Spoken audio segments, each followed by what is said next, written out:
They tried to silence him. They erased his name. But he rebuilt from nothing. He fought every algorithm. They tried again and failed. Now he's back, stronger. From blackout to spotlight, he's at the White House, at the top of his game. Franchi lives. You are about to enter another dimension, the dimension of truth, unfiltered and uncensored. Welcome to the Raw Feed with Gary Franchi. Welcome to the Raw Feed. I'm Gary Franchi, coming to you live from the heart of America. Unfiltered truth to millions on YouTube. Hit those donation links below. Every contribution powers our gear. Every contribution keeps the party going. Help me help you. Hit those donation links. YouTube channel memberships. Special acknowledgement in the fellowship. Your super chats keep me standing. Your Rumble rants fuel every round. Say hello to super chats. Spread the intel. Every repost extends our reach. Super chats fuel this spectacle. Your Rumble rants give me strength. 24/7 members-only community, behind-the-scenes discussions. Connect with fellow patriots. My mama always said, life is like sharing the truth. Text this stream to your friends. What if I told you the app is real? Download the Next News Network app. Android users, take the Google Play path. iPhone users, App Store awaits.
And we are back. Yes, the establishment media is not going to tell you this, but we're witnessing the most aggressive government reset in modern American history. It's happening faster than anyone predicted. I'm Gary Franchi. This is the Raw Feed. Now, let me take you back to this day in history. Actually, it was yesterday in history. 1978 it was. The Federal Election Commission ruled that corporate political action committees could solicit funds from stockholders and their families, fundamentally changing how money flows through Washington. Nearly 50 years later, we're seeing another corporate restructuring of power, but this time it's flowing in the opposite direction. What we're covering tonight will shock you, and frankly, it should. The speed of these changes is unprecedented, and the implications reach every American household. Now, first up, we're going to be diving into Trump's declaration of war against government fraud and abuse. The administration just terminated temporary protected status for thousands of Somalis amid what officials are calling massive fraud scandals, historic scale. Secretary Noem made it crystal clear Americans come first.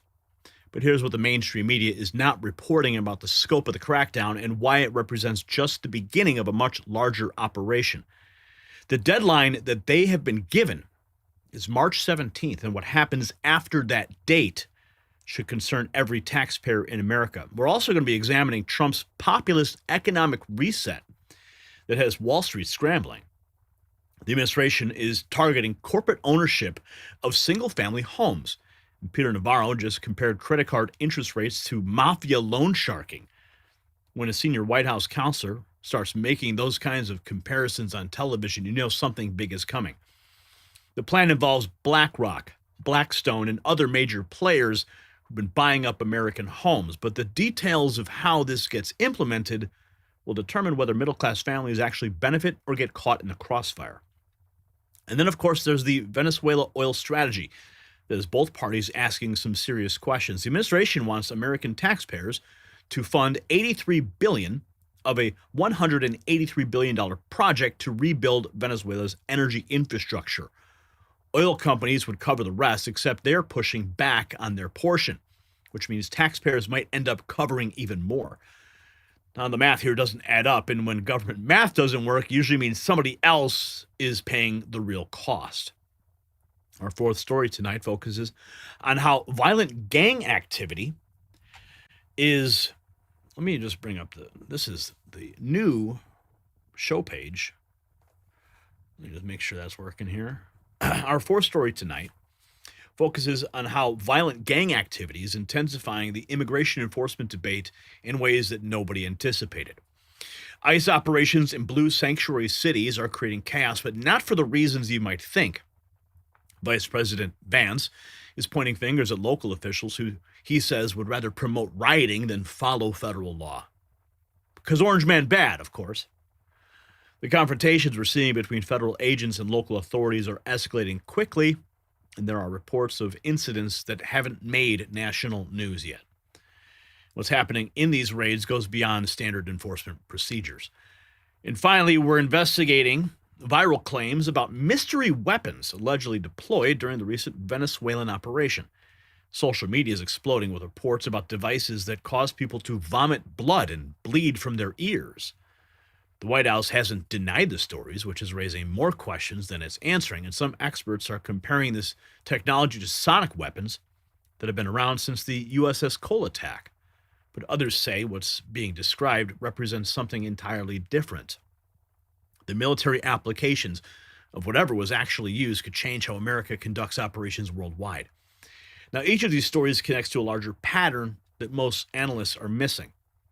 The establishment keeps treating these as separate issues when they're actually part of a coordinated strategy to restructure how government operates. The timeline is compressed, the stakes are higher than anyone wants to admit, and the consequences will affect every American family. We've got the footage, the documents, the interviews with sources who've never spoken publicly before, and what you're about to see will change how you understand what's really happening in Washington right now.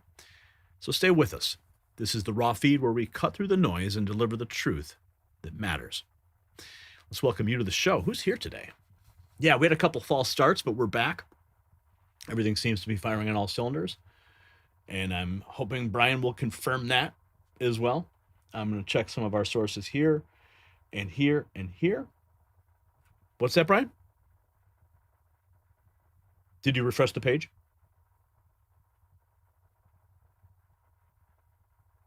Ah, yes, you do. Yeah, we're good. Yeah. I saw it. I saw it when I refreshed the page, so it was all good. Everything's firing. So you can go ahead and begin your process. And let me just check one more thing here. Let's see. The session. If Brian needs a fresh session, he can use new session button. What? No. Hang on. No, you create the session for January 13, 2026.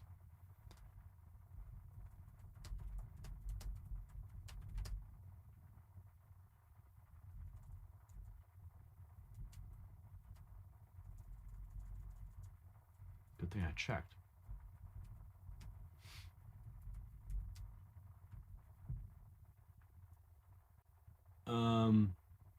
It says there's a new session button on your page, Brian, but I don't know if that's true. I don't think I've ever seen that. Is there such a button? I don't see it.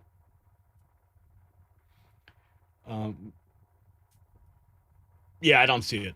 I don't see it. So let me just, I'm just letting it know. It thought we were on the 8th of January for some reason.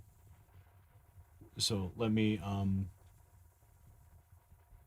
it's going to go ahead and update. The system will update and associate this stream with the correct date. And then you should be able to begin your mark in and mark out. So while it's doing that, okay, created a new session. Let me restart the service and pick up. Don't restart the service. What does that mean? I hope you're not gonna shut down the stream again. Now session. Brian should refresh the stream. Okay, refresh your stream page. Okay. Did you refresh? Okay, so then that means it's been assigned to the correct date.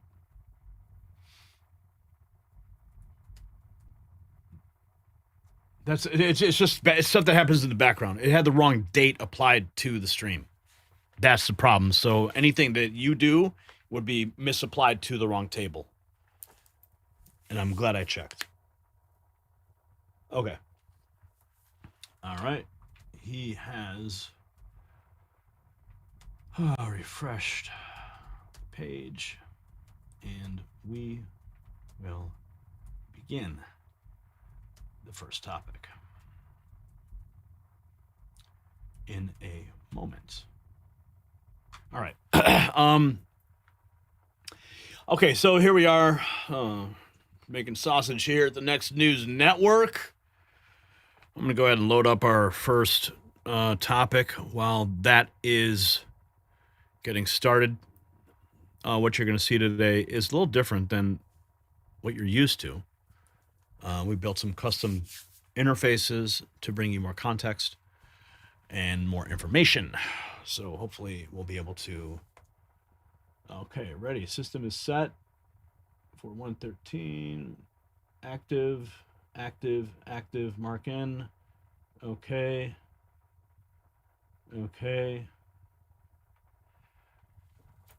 One more question.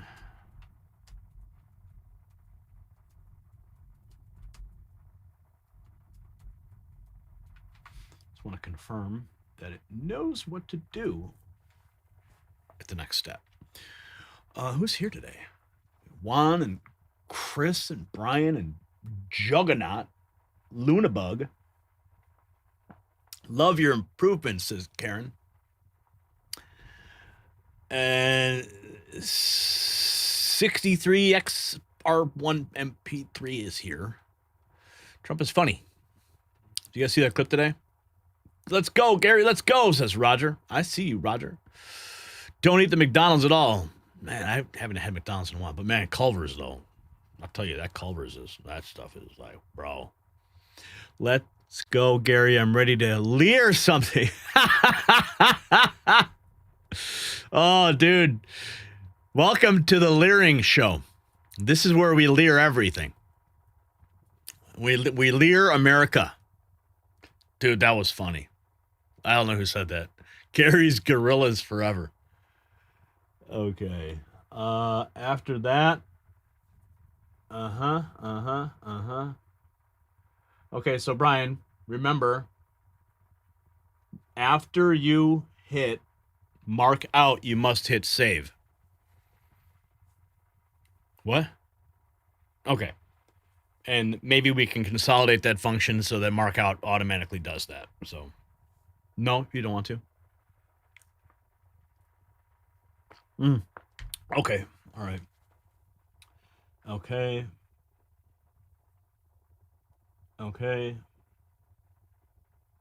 Yep. Important. Markout doesn't save. Brian must click Save Clip to commit each segment before moving to the next. Okay. Have you seen the video of Trump throwing ice? I don't think I have seen that. All right. Trump flipping the bird. That was funny. Yeah, that's what I was talking about. I want to like Culver's, but it makes me sick to my stomach every time I try. Oh, I love Culver's, man. Okay, we got news. We're like so far behind. Okay, let's go, Brian. President Trump just pulled the plug on thousands of Somali immigrants living under temporary protected status. And the timing is no coincidence. This comes as massive fraud scandals rock Minnesota with billions in taxpayer dollars allegedly stolen through coordinated scams. But here's what the mainstream media will not tell you about who's really behind this systematic theft. You see, this is not just about immigration policy. This is about your money that's being used and stolen right out from under you. We're talking about fraudulent schemes that have drained billions from programs meant to help Americans. Your tax dollars meant for feeding hungry kids and supporting working families allegedly funneled into luxury cars, overseas bank accounts. Senator Marsha Blackburn is pushing legislation that would make any fraud against taxpayers a deportable offense. Sounds good to me. So think about that. Right now, you can steal from American taxpayers and still keep your status. Meanwhile, hardworking Americans struggle to pay their bills while watching their tax money disappear into what investors are calling one of the largest fraud operations in U.S. history. Now, speaking of protecting your hard-earned money from government mismanagement, let me tell you about today's sponsor. That's right. As we wrap up 2025, it's a good time to slow down and reflect on the year. If there's one thing we've all learned is that uncertainty isn't temporary. It's the world we live in now. Waiting for things to go back to normal isn't a plan, it's a gamble. And for over a decade, my friends at Noble Gold Investments have helped Americans protect themselves and the people they love by diversifying their wealth with gold and silver. Now, look, nobody knows what 2026 will bring, but one thing is for sure, in an uncertain world, real wealth isn't digital, it's physical, it's lasting, and it's yours. So when you're sitting around the table with your friends, remember the best gift you can give isn't under the tree, it's peace of mind. And that is what Noble Gold delivers, peace of mind, 1 ounce at a time. So as the new year begins, take one smart step towards a safer future and visit nextnewsgold.com and get your free wealth protection kit today. That's nextnewsgold.com. Don't leave your future to chance. And we'll make sure that's updated next time. But back to the massive crackdown on fraud that's shaking Minnesota to its core. This is the twist nobody saw coming. And it isn't just about temporary status. ICE is actively surging into Minneapolis right now. And sources say this is only the beginning. The fraud schemes allegedly involve fake daycare centers, phony nonprofits, and elaborate welfare scams that investigators say operated like organized crime. And guess what? Some of these operations allegedly had political protection at the highest levels of Minnesota government. I'm talking about Tim Walz. Here's a hit from Fox. Trump administration ends temporary protected status for thousands of Somalis in the United States. The official White House notice, you can see it here. Trump ends TPS for thousands of Somalis. We're putting Americans first. Secretary Noem. The White House announcement is setting the stage, but wait until you see the social media explosion that followed. Of course, cat turd. It's always so funny to have to reference cat turd. Bye-bye scammers. He's quote tweeting Caroline Levitt. President Trump ends temporary protected status for thousands of Somalis. in U.S. Somali migrants with TPS will be required to leave the country by March 17th. Damn! If you're a TPS, if you're temporary protected status Somali, you are done. You have to leave the country. Goodbye. So the reaction is only beginning. It's about to get even more aggressive. Cat Turd picks it up again. Good start, but we should all deport them, Somalis, who do nothing but scam and leech on our tax dollars. They have nothing positive to offer our country. They only take, he was quote tweeting Bill Malusian, breaking DHS to end temporary protected status. They'll be required to leave by the 17th of March. From celebrating the decision to demanding more action, here's your pro tip. Watch how this escalates, targeting specific officials. Elmer Fraud,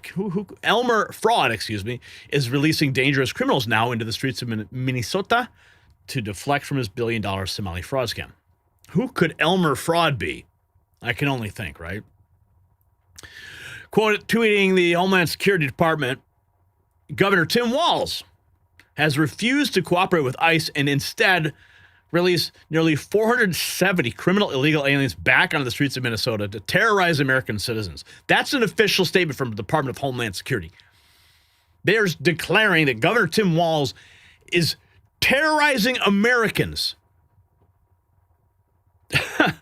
Remember when the DHS just started? It was right after 9/11. They consolidated all the intelligence agencies and everything under one umbrella, the Department of Homeland Security. And they were going after the terrorists. Remember? You're either with us or you're with the terrorists. Remember George W. drawing a line? We're going into Iraq, even though they had nothing to do with it. Anyway. But look at where we are in this country now. The Department of Homeland Security is declaring that Tim Walz is unleashing terror on the streets of his state.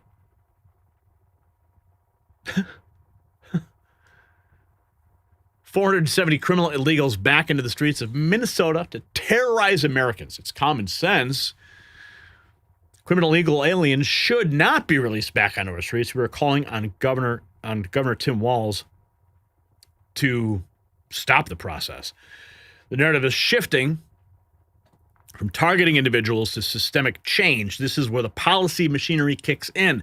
Newsmax, all fraud that is committed against the U.S. taxpayer and our government would be deemed to be a deportable or denaturalization offense. That's Marsha Blackburn on the proposed legislation that would add fraud as a deportable offense under the Immigration and Nationality Act.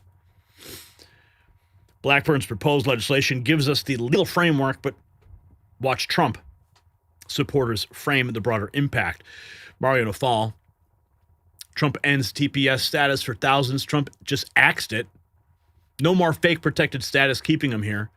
Biden's giveaway scam is over. Back to Somalia they go. Minneapolis fraud central hit the hardest. Oh, yeah. So the breaking news alerts are amplifying this message across multiple platforms, but now we need to see the evidence behind the claims. Newsmax, a huge problem. We have to address it. We have to hold people's feet to the fire, says Representative Jason Smith on the alleged fraud in Minnesota's welfare system. Democrats are ignoring the issue. From allegations to accountability, congressional leaders are demanding action on the claims. Leader John Thune on the alleged misuse of federal funds in Minnesota, ensuring that federal taxpayer dollars are being spent responsibly and effectively on the people they're supposed to help. Ought to be a no-brainer, you'd think, right? So leadership's now calling for responsibility, but the bombshell numbers are dropping. Trump's HUD secretary, Scott Turner, has exposed a generational betrayal. The Democrats gave Minnesota $84 million for hundreds of deceased tenants. Eric Daugherty continues, let me repeat, we gave nearly $100 million in federal tax dollars to people who aren't even alive. Let's go and listen to what he has to say. This is the HUD secretary.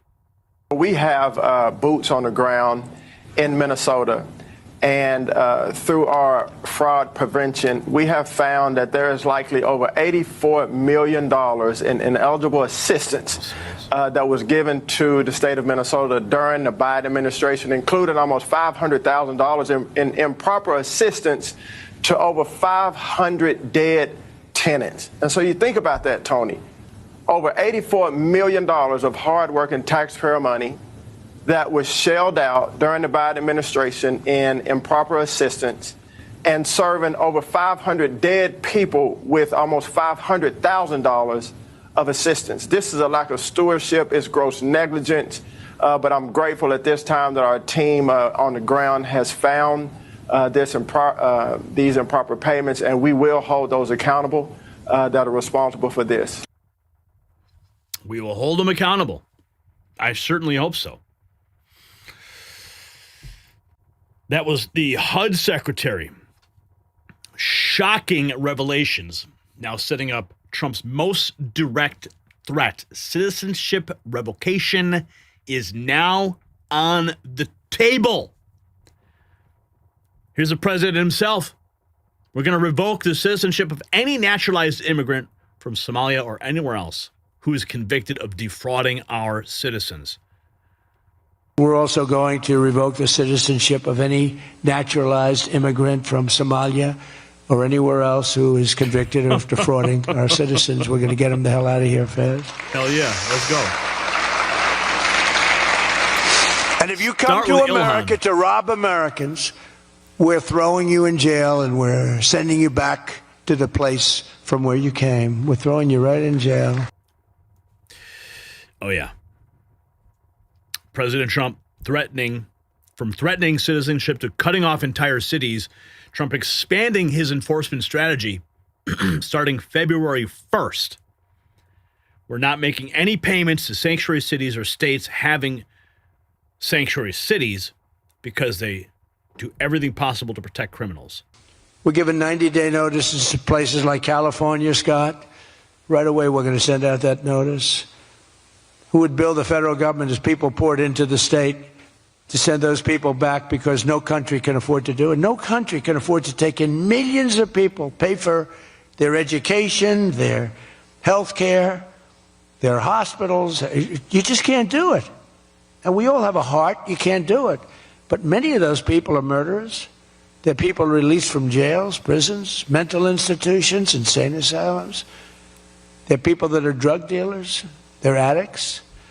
Additionally, starting February 1st, we're not making any payments to sanctuary cities or states having sanctuary cities because they do everything possible to protect criminals at the expense of American citizens, and it breeds fraud and crime and all of the other problems that come. So we're not making any payment to anybody that supports sanctuary cities. The party's over. The policy announcements pivot to Trump's broader agenda, but the fraud investigation is expanding. Here's President Trump on the tarmac. We had a wonderful speech in front of great people in Detroit, mostly in the car business, and we're setting records in manufacturing. It's going very well. I think people appreciated what I had to say in terms of the numbers. So we're very happy about that. I'm going back to the White House now. We're going to look at the whole situation that's going on in Iran. It's really bad stuff. Minnesota is going to have to take care of itself for a little while. We have tremendous theft and fraud going on in that state because you have an incompetent governor, grossly incompetent governor, and a corrupt governor. But we'll straighten that out. But Iran is on my mind when I see the kind of death that is happening over there, we think. So we're going to get some accurate numbers. I'll have it in about 20 minutes. We'll get some accurate numbers as to what's happening with regard to the killing. The killing looks like it's significant, but we don't know yet for certain. I'll know within 20 minutes. So, on sanctuary cities, and we'll act accordingly. We will act accordingly. Our White House reporter Tom McCullough informed me that we have now begun striking Iran. Now, as Trump is shifting to international matters, investigative reports are uncovering even more fraud. Somali fraud scandal keeps on dripping, and it's not just daycare centers anymore. We're now learning that dozens of Somali transport companies are taking government funds while transporting no one. David Hoke visited 70 of them, and he was stunned at what he found. Let's check in with Jesse Waters. The Minnesota fraud faucet keeps on dripping, and we're not talking daycares anymore. When a Somali goes to the doctor, magically, they forgot how to speak English, so they need an interpreter there. So the county brings in an interpreter at $100 an hour, minimum 8 hours, to interpret what the doctor is telling the patient. And then remember, the interpreter has to get to the doctor's office or the hospital. How are they getting there? The transportation company, and then they got to get back home. And that patient had to get to the doctor's office. How? Transportation. Oh, so how much are we paying the interpreters and their drivers? Almost 900 of them are Somali owned. So in the second video, Nick Shirley and I went to 16 of them. I've actually been to about 70 of them. They don't exist. So transportation companies that transport no one. Sounds like something we should be looking into. And he was, in that hearing, we played it the other day, he's actually talking to the Treasury Secretary, Besson. The transport company revelations fueled President Trump's direct message to Minnesota. This is where the rhetoric reaches a fever pitch. President Trump, fear not, great people of Minnesota. The day of reckoning and retribution is coming. This is what President Trump posted on Truth Social. Do the people of Minnesota really want to live in a community in which there are thousands of already convicted murderers, drug dealers, addicts, and rapists, violent release and escaped prisoners, dangerous people? Let me see if I can make that a little bit larger for you.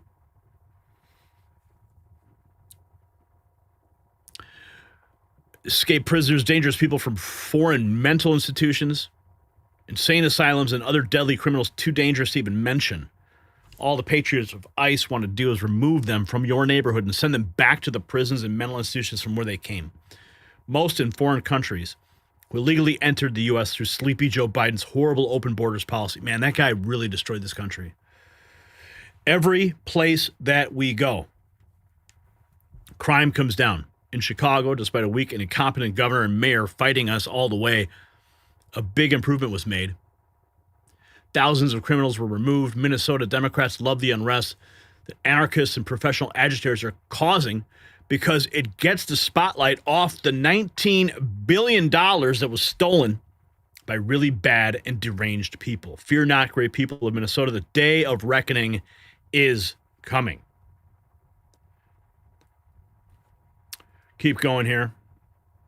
Nick Sortor posting that Trump's fiery promise to Minnesota sets up his philosophical vision of American values versus fraud.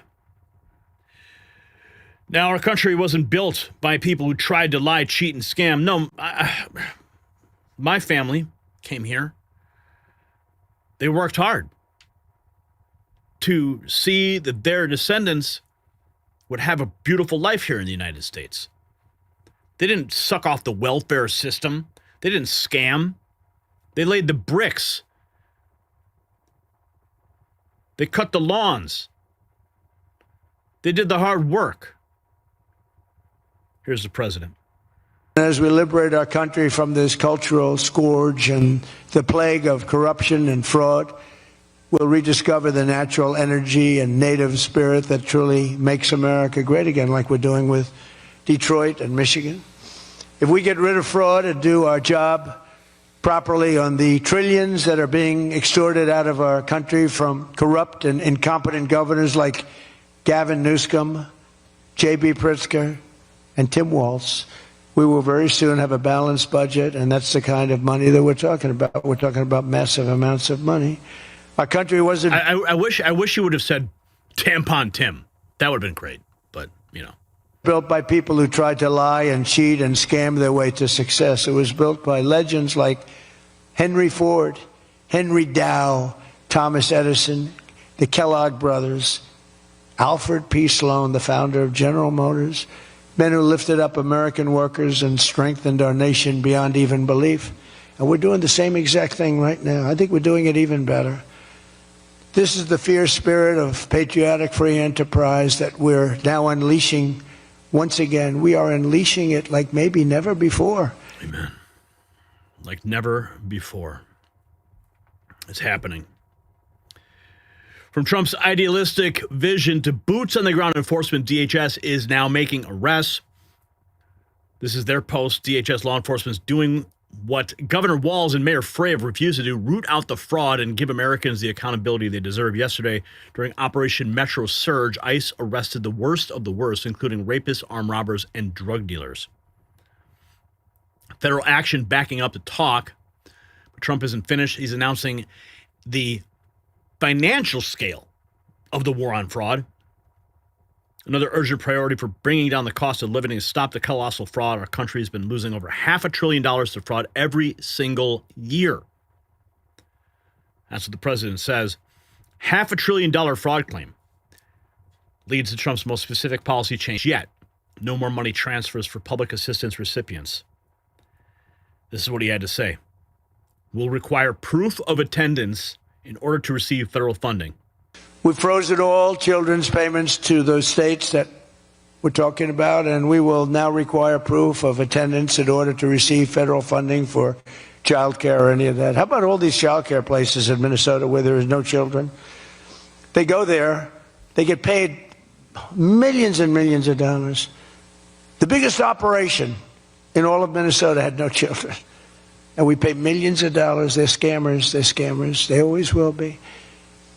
And we're getting them out, and we're not going to pay them. We're not going to pay Minnesota. Right, Scott? We're not paying Minnesota any more money for that, any of that crap. It's a big scam. It's a giant scam run by an incompetent, crooked governor. He's an incompetent, crooked guy.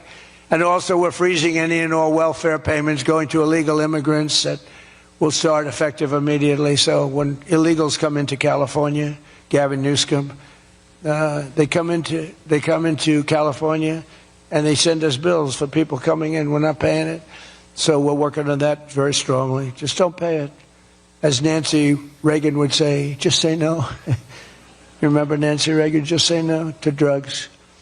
It's a little more difficult than that, I guess, right? But just say no. Additionally, from this moment forward, if you're on public assistance like almost all Somalis are, did you see where 94% of them are on public assistance? You can't wire money out of the country back to your bank account from where you came. But more importantly, we probably aren't even going to give them the money anymore, the money going to them, because of the tremendous abuse and probably illegality being perpetrated on our country. We're not going to give them the money. We're not giving them the money. We're not giving them the money. No more. It's all getting cut off. Here's the president discussing the new DOJ division to investigate the fraud. Last week, we announced that I'm creating a brand new division at the Department of Justice, a legal strike force led by a really tough, smart new attorney general for fraud. He's a fantastic young guy. He's so impassioned to do this properly. We intend to imprison any fraudster, politician, or public official involved in these sick plots to loot and pillage our country. Any politician. We're looking at you, Omar. We're looking at you. That's right. So here's the smoking gun. Well, Minnesota officials knew about these massive fraud schemes. They allegedly looked the other way for years. Now, Trump's team is threatening fraud against taxpayers as what it really is. Theft from every American family. And the message is crystal clear. Steal from Americans and you're gone. So the real question is whether this crackdown will expose the full scope of fraud happening nationwide, or if Minnesota is just the tip of the iceberg. I mean, we've told you about what's happening in California. We've told you what's happening in Illinois. The investigations are only beginning. Trump is declaring war on government waste and abuse, but the establishment will fight back hard to protect the corrupt system. They've gotten rich off your tax dollars for decades, and they will not give up without a fight. This could be the beginning of the largest anti-fraud operation in American history, or it could simply get buried by bureaucratic resistance. So do you think Trump can actually drain the swamp this time? Will the deep state protect their fraud networks? Let me know in the comments. And while you're there, check out the Next News merch shop.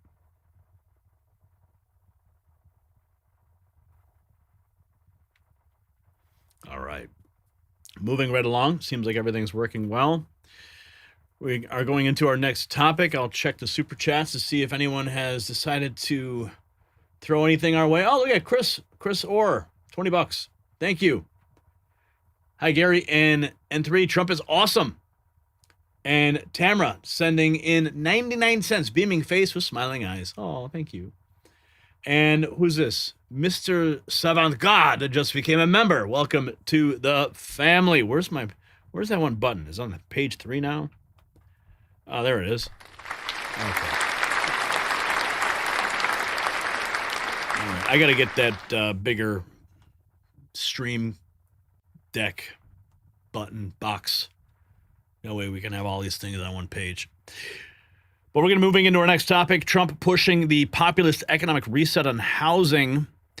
Yes, the wrecking ball is swinging hard.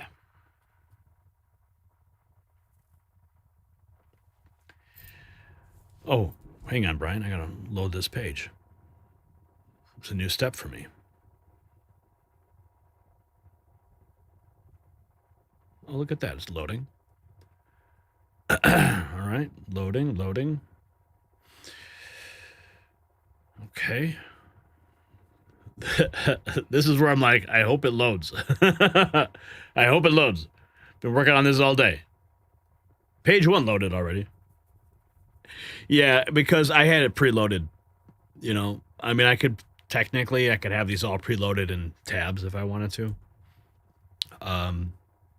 Okay, there we go. Yeah, it takes a minute. Right on.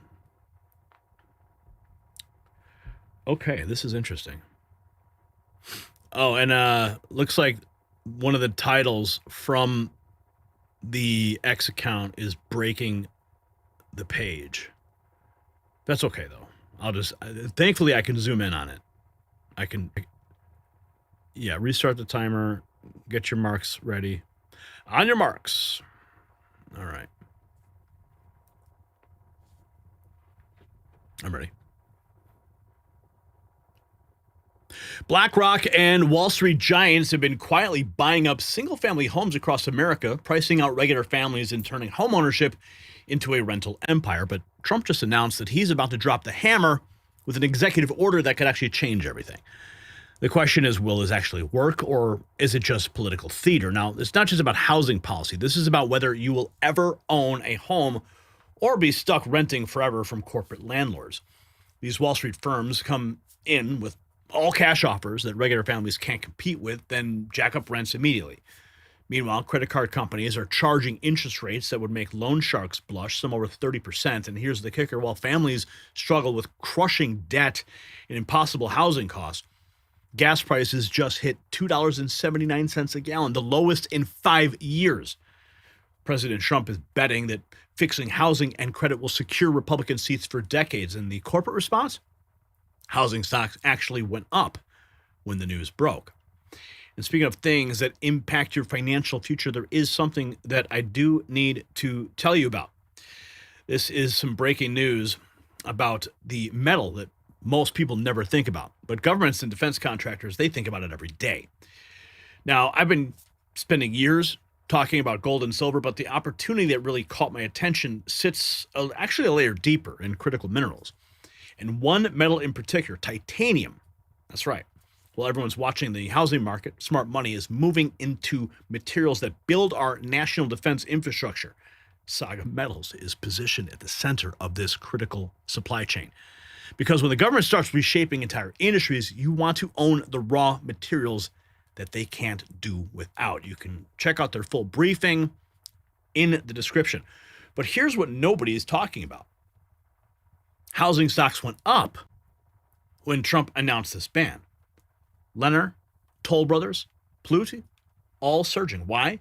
Because when Wall Street stops competing with families, builders can actually sell to real people again. And Peter Navarro just compared credit card interest rates to mafia loan sharks. When Trump's economic advisor is making mob comparisons, you know that something big is coming. Now, this is President Trump's True Social post on the 13th, posting a video on how Fed Chair Powell refuses to lower interest rates because he's trying to hurt Trump and Republicans in the midterms. Powell lowered rates twice right before the Kamala election. But of course, we now know that the Fed chair is under a criminal investigation. He got served. The president happens to believe, and I agree, that we need to lower interest rates. I think we need to take a look at this quantitative easing that's going on. By the way, I'm very happy with the president working with Fannie Mae and Fannie Mac and buying back those bonds to bring interest rates down and impact the cost of housing right now. So there's lots of great things out there the president is doing to impact the true problems, and that would be the cost of housing. Thanks to 4 years of Joe Biden's inflation, it led to a 50% increase in housing costs. 50% increase. Did you hear what he said there? No wonder President Trump posted that. That's the opening salvo against Powell, setting up the pattern which his administration is already claiming economic victories for, building momentum for even more aggressive moves. Caroline Levitt posting this. New data shows inflation is low and under control, continuing to prove tariff panic. How do they say that? Tariff panitions wrong. Mortgage rates fell below 6% for the first time in years. Gas prices lowest in nearly 5 years. President Trump is making America great again. So it's a little victory lap by the press secretary. And it's a perfect backdrop for Trump's escalating attacks on the Fed chair. Notice how they're framing the early wins to justify the bigger swings. Trump on the Fed chair, he's billions of dollars over budget, so he's either incompetent or he's crooked. I don't know what he is, but he certainly doesn't do a very good job. Now, President Trump's been swinging at Powell for a long time, calling him incompetent or crooked. It's not a policy disagreement. This is the groundwork for a complete economic power grab. I mean, when you go ahead, you throw the DOJ at the Fed chair, that's a serious power grab. How Trump is blowing up capitalism, Jake Sherman writes, just this past week, the Trump administration has endorsed legislation to crack down on credit card swipe fees from Senator Roger Marshall and Dick Durbin. Interesting. Tricky Dick. Called for credit card interest rates to be capped at 10%. Now, it's not Fed criticism. Sherman's reporting reveals that Trump is launching a full-scale assault on traditional capitalism itself, starting with credit cards and interest rates. C-SPAN also noting he's billions of dollars over budget on Powell. That's what President Trump said.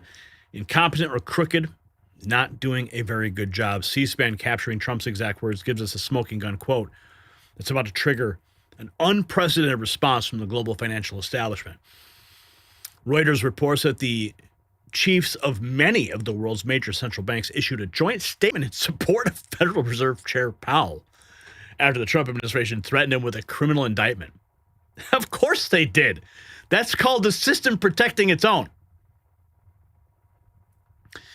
The international central banks circling the wagons shows just how seriously global finance is taking Trump's threats. It's about to become a major diplomatic crisis. ABC News reports inflation held steady in December, continuing to prove stubborn just days after reports of Department of Justice probe into federal chair Jerome Powell. ABC News bringing that. The inflation data that they've provided drops right after Powell's probe. Creates a perfect storm. Stubborn prices give Trump more ammunition for his Fed takeover narrative. And when Jerome Powell went public, this is the Wall Street Journal, with his defense of the Federal Reserve's independence, the central bank's chair found it an unlikely army standing behind him. The meme stock crowd, apparently. He's their daddy. Meme stock traders rush to Powell's defense. Why?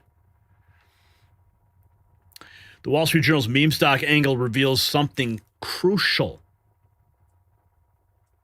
Powell isn't just fighting Trump. He's got an unlikely coalition of retail investors backing his independence play. Speaker Johnson on the DOJ investigation of Powell, we have to let that play out. We don't play favorites or favoritism here. The DOJ can't. If there's a credible allegation or concern that someone's lied to Congress, then the DOJ should investigate. If he's innocent, the facts will speak for themselves. Speaker Johnson, clearly a measured response, shows even GOP leadership is nervous about the DOJ probe. And Trump's secretary is breaking ranks, not happy with the Justice Department criminal investigation, apparently. This is ABC News. Treasury Secretary Scott Bessent is allegedly not happy with the Justice Department's criminal investigation into Chairman Powell. Multiple sources told ABC News, warning it creates an unnecessary distraction. But of course, that is ABC News. Now, the analyst says that this is exposing cracks with Trump's own economic team, alleging that it could explode into public view even as inflation holds in December, proving stubborn days after reports of the Justice probe. So the inflation data staying stubborn gives Trump more justification for his Fed attacks. But the market indicators starting to flash warning signs about the approach. Trump criticized Fed Chair Powell as incompetent or crooked. That's how Bloomberg framed the attack. Shows how the personal vendetta is rattling the markets. Gold and dollar movements prove investors are spooked. Politico had a column out. Gold soared. That's right. It soared silver. Rocked. We'll have an interview this weekend with Colin Plume, Noble Gold Investments, you do not want to miss. We dive deep into this topic and the implications. Absolutely stunning. So gold soared, the dollar fell after Powell's Sunday night statement that we covered here. Both are indicators of worries about Fed independence and part of the reason Powell isn't flinching at Trump's attacks.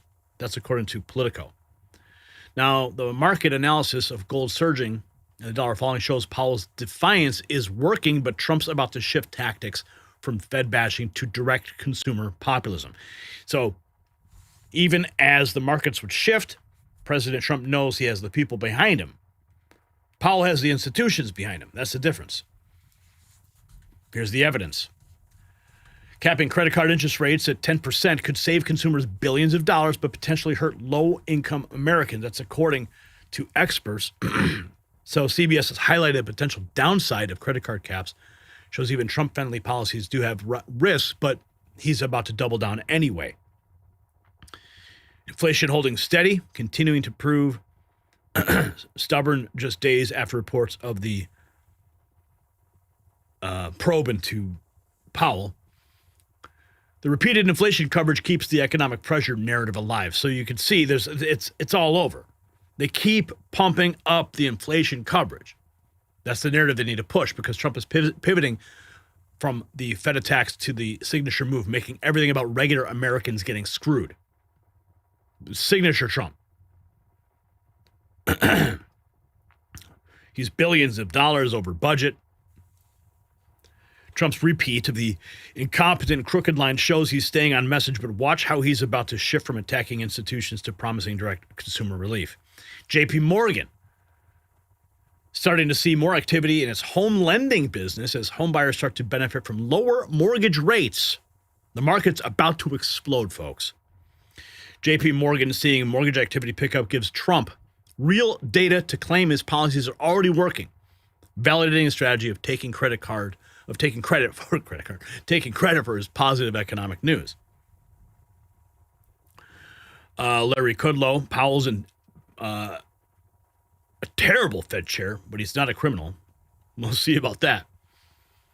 Even Larry Kudlow's measured criticism of Powell shows Trump's Fed attacks do have limits, but his own allies, with his own allies, time to pivot to more popular targets like Wall Street housing speculators. Margot Martin, Trump viewing the F-250 coming out this year for Americans. The F-250. This is our Super Duty F-Series. We wanted to, with the 250 years coming up, we wanted to do an F-250 for 250 years. This was inspired by America, people helped. And so we actually showed this to several of our dealers not too long ago. They loved it. We're going to go into production with this in June. The new F-250 is hitting the market, the Ford truck moment. Seems random, but it's classic Trump mixing patriotic imagery with economic messaging right before he drops the biggest populist bomb yet. Ford CEO Jim Farley tells POTUS they have a special F-450, 450, with an American flag.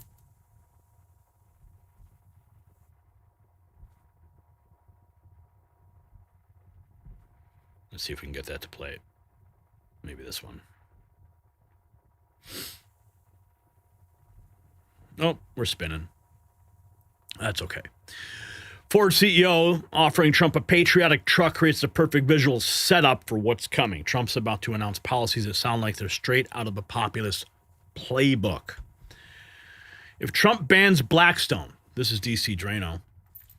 If Trump bans Blackstone and the rest of Wall Street from buying single-family homes to facilitate the World Economic Forum's "you will own nothing and be happy" dystopia, he'll increase GOP seats in the midterms. This will be one of the biggest wins for the middle class in decades. This BlackRock Blackstone housing ban is Trump's masterstroke. Attacking Wall Street, buying up homes, hits every populist nerve and can reshape the entire housing market. Senior counselor Navarro explains why the Trump administration is fighting to end the corporate ownership of single-family homes and excessive interest charged by the credit industry. Well, let's start with the credit card debt. I mean, like the mafia can't charge as much interest rates as these credit card companies do. I mean, and let's face it, if their business model is driven by screwing the American people, then that's a business model, a bad business model. They're giving credit cards out to 5-year-olds. If it's just... They need to get their house in order, and President Trump standing up for the American people. With respect to housing, this is such a key issue. Housing is the American dream. The problem with large institutional investors coming in is they crowd the legitimate people out of the market. They come in, all cash deals. They don't have to go through anything that Americans do. President says, no mas, no more. We're going to deal with that. And the other part of that issue, Maria, is they come in, they buy the homes, and they rent them out, and you see rents immediately jump. And there's really good data on how large institutional investors are really driving the higher housing costs. So that problem is going to be taken care of. That problem is being taken care of. Peter Navarro's mafia comparison for credit card companies is deliberately inflammatory. He's preparing the ground for Trump's most aggressive consumer protection move yet. FHFA Director Bill Pluty confirms President Trump is about to drop an executive order banning massive corporations from buying single-family homes. This will get done. Executive action is coming first, and then he'll push Congress to make it permanent law. Let's see if we have that clip. I don't think we have that clip. Maybe it's down here. No? No, it's not. Okay. The FHFA director confirming the corporate housing ban shows this isn't just talk. Trump's about to sign executive orders that fundamentally reshape who can own American homes. Gas prices, national average falls $2.79 a gallon for the first time in nearly 5 years. 5-year lows gives Trump the perfect economic backdrop to claim his energy policies are already delivering real relief to working families. That's the pro tip for you right there. You're going to feel it in your wallet. You're going to feel it in your bank account. You're going to feel it at the grocery store. It's all going to go downhill. You're going to see it. The ripple effect. Everyone in America. It's been, if you've noticed, cheaper gas at the pump lately. You're not imagining it. Oh, that clip's not loading either. That's okay. It's been nice to see giving drivers some welcome relief. New Mexico gas prices now averaging $2.53 a gallon. $2.53 a gallon. That's insane. What are you guys seeing? What are you seeing? Comment down below what gas prices are in your area. Are you feeling it? More gas price victories pile up the evidence that Trump's economic reset is gaining momentum. Now watch him tie it all together with the ultimate threat to the credit card companies. The Kobasisi letter. President Trump, if credit card companies don't lower interest rates to 10% by January 20th, they're in violation of the law. Very severe things. They really abuse the public. I'm not going to let it happen. That's what President Trump said. And this clip doesn't want to load either. That's okay. Trump's ultimatum to credit card companies with the ominous very severe things threat shows he's not bluffing about using government power to reshape entire industries. Over the past 12 months, almost every promise he's made has been kept. Over the past 12 months, almost every promise I made to you right here in 2024 has been kept. I've kept all my promises and much more. I mean, I've given you much more than I gave you promises, and I produced much more than I said I was going to produce. I gave you the largest tax cuts in American history, cutting taxes across the board in the great, big, beautiful bill. And as I told you, I mean, who would have gotten you no tax on tips, as I said before, no tax, I say it over and over again, no tax on overtime, no tax on Social Security for our seniors. Any senior should be voting for us because the Democrats won't do this. It doesn't work for them. And we also made interest on car loans fully tax deductible, so that when you go out and buy a car, if you have a mortgage or you get a loan on a car, you're allowed to deduct interest for the first time ever. That's never happened before.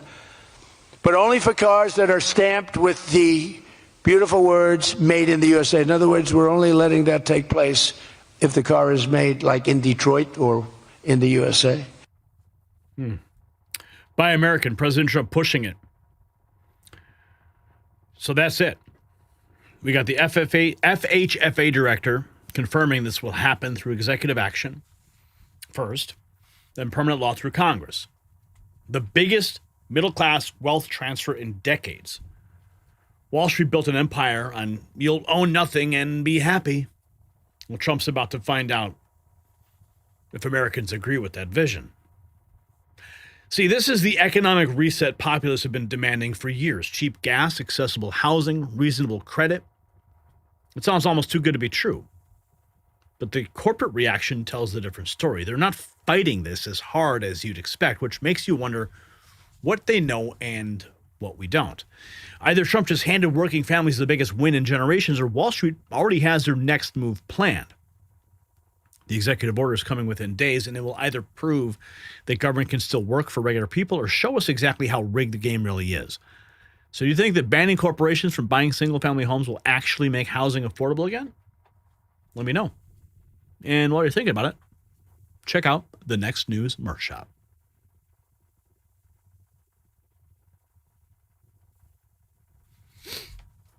All right. Working out the kinks here. Couple videos did not want to play nice with us on that one, but that's okay.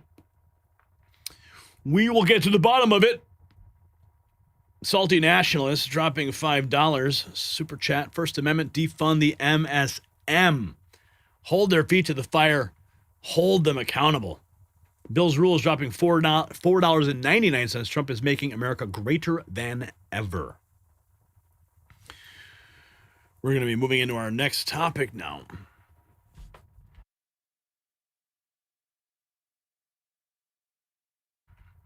Just want to check in a couple things in the back end. Let's see, we're moving into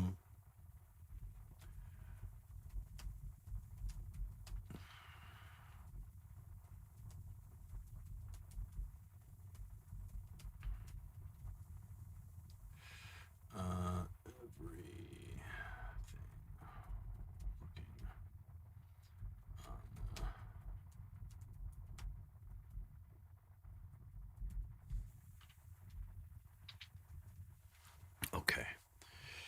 I want to check in with Todd. Yeah, there he is. All right. We've got our own chat interface set up so Todd can message me We'll have some new functions in the near future. We haven't tested yet. And I don't want to test them tonight. We've had enough testing. So that Todd can actually real time. The concept is theoretically, and we've got it all staged, is that if there is anything that's breaking news at any time, that we can push it directly into the topic. So it's a feature that has not yet been tested, and we've been behind the 8 ball for a couple days now. So we will figure that out soon enough, but I'm anxious to test it. There he is. Yo, yo, yo, yo, yo, yo, yo, yo. Finally. We've got a concrete messaging system. Everything seems to be firing on all cylinders. Love to see it. And I'm going to check one more thing here. See how everything's working. Okay.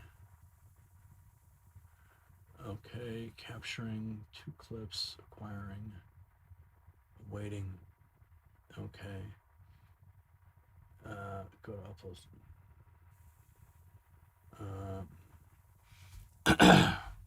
Wait a minute.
All right. All right, let's talk about, we got gas prices coming down, and it's exciting to see. I don't get out much, but when I do, I usually have to fill up the gas tank because someone's been driving the cars around. And last time I did, I couldn't believe it. I couldn't believe the gas prices. And with this Venezuelan oil thing going on, there's some controversy. You going to be paying for infrastructure in Venezuela at taxpayer expense? I don't know. I'm not sure if I can agree with the administration on this one. I think they've got enough money, they could find it in Venezuela. Some super chats. Trump is making America greater than ever. What is this? This is from Dave, the Patriot. Hey, got inside info on the Walls family. Just got visas for China. Breaking news. Inside info on the Walls family got visas for China. What are they going to flee the country? Go to China? Is that right? Huh? Yeah. Okay, so. Oh.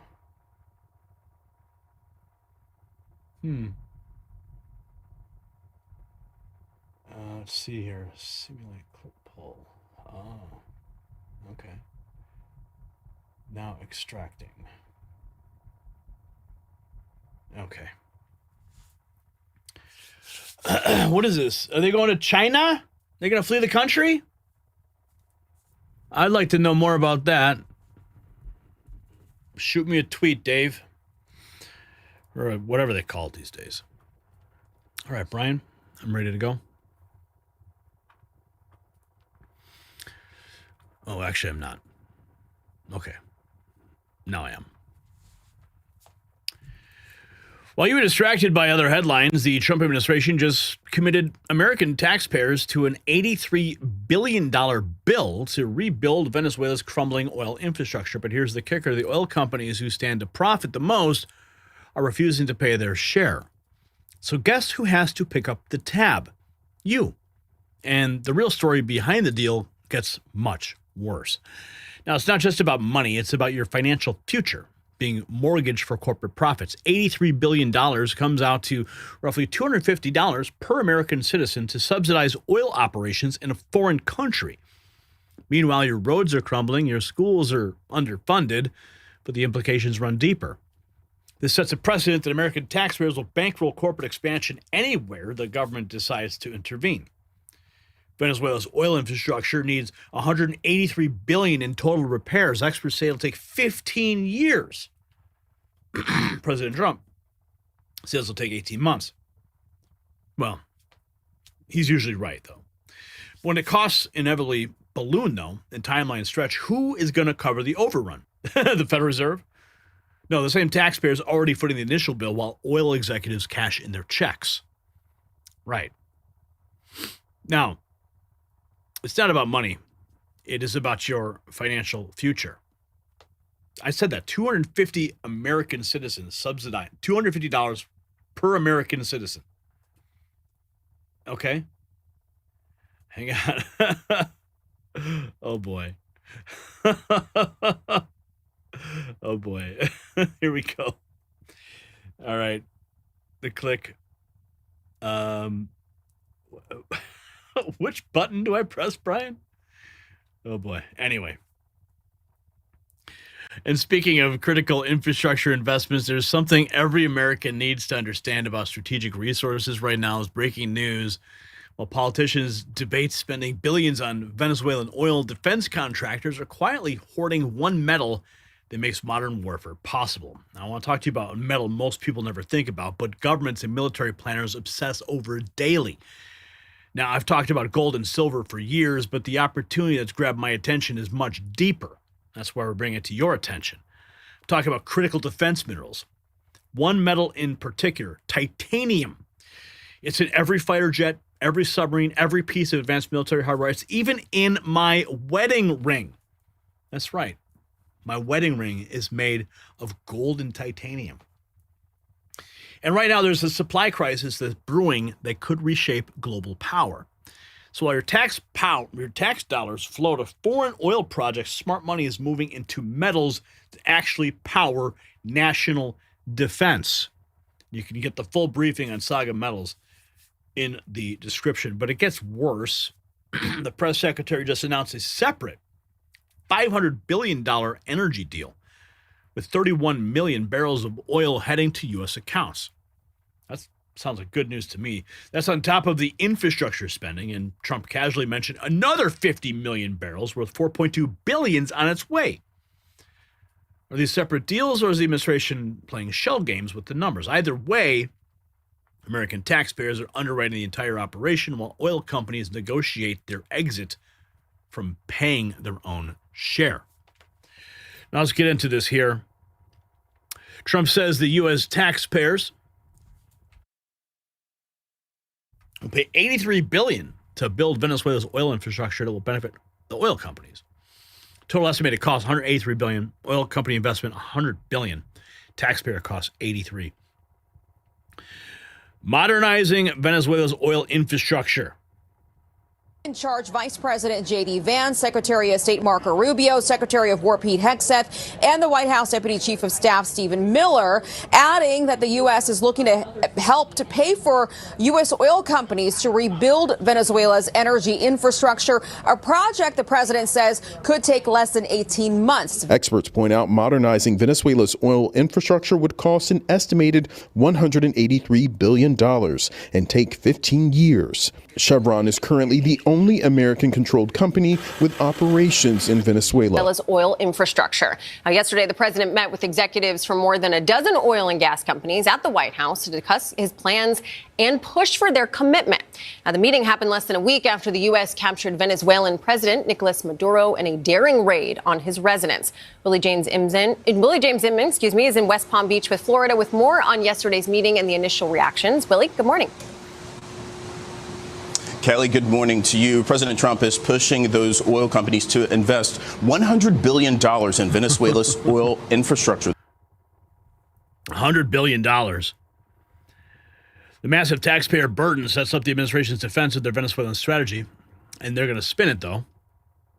The press secretary on the success of Venezuela, we've had complete cooperation thus far with the interim authorities in Venezuela. You've seen POTUS has been able to cut $500 billion energy deal. 31 million barrels of oil are now making their way to the United States to be sold. The press secretary's rosy numbers lead directly to Trump doubling down on the oil deal's success. Here's more from Air Force One. Venezuela is really working out well. We're working along really well with the leadership, and we'll see how it all works out. Are you starting the meeting with Delcy to go? At some point I'll meet. Yeah, she's been very good. Look, she asked us, can we take 50 million barrels of oil? And I said, yes, we can. It's $4.2 billion. And it's on its way right now to the United States. How much is that going to save in your wallet? Now, Trump's personal enthusiasm for the deal brings his energy secretary to justify the broader geopolitical strategy. Secretary Wright talking about Venezuela. We're changing the game for what's happening in the ground in Venezuela. Venezuela has purchased $20 billion of Russian weapons. They've got Cuban mercenaries there. They supply oil to Cuba. They harbor the Hezbollah's headquarters for the Western Hemisphere. Venezuela has been a very dangerous, very destabilized place going down the tubes. And with the United States' influence now by controlling the sale of their oil and therefore the flow of funds into the country, we think we will see relatively rapid change, improvement on the ground in Venezuela. This is a process. We're only 8 days into the process, but it's off to a strong start. Well, it's off to a quick start. A quick start indeed. Right, stabilization argument pivots to the real prize, American corporate expansion in Venezuelan oil fields. Secretary Wright on the resources. In the long run, what will happen with Venezuelan oil resources? Yeah, of course, quite likely you'll see American companies, expanded presence there. You'll see growing production. Of course, you're going to see more American involvement in there. But exactly how that's going to work, that's going to unfold over time. And we'll be tracking every minute of it. The promise of American company involvement leads right to reveal just how fast a transformation could, in fact, happen. We had Chevron, Shell, Repsol, Eni, four of the biggest oil companies in the world saying we will immediately start ramping up our investments and growing our production. I've got a crew of American wildcatters that said we'll go down this week and start checking things out. We're ready to go. So the speed at which we'll see investment and the change in the trajectory of Venezuelan production is breathtaking. The wildcatters are on the prowl. His claims crash into the harsh reality of regional consequences, starting with Cuba. Reuters reports the clock is ticking in Cuba as Trump cuts off Venezuelan oil. Oh, it's going to have a massive impact.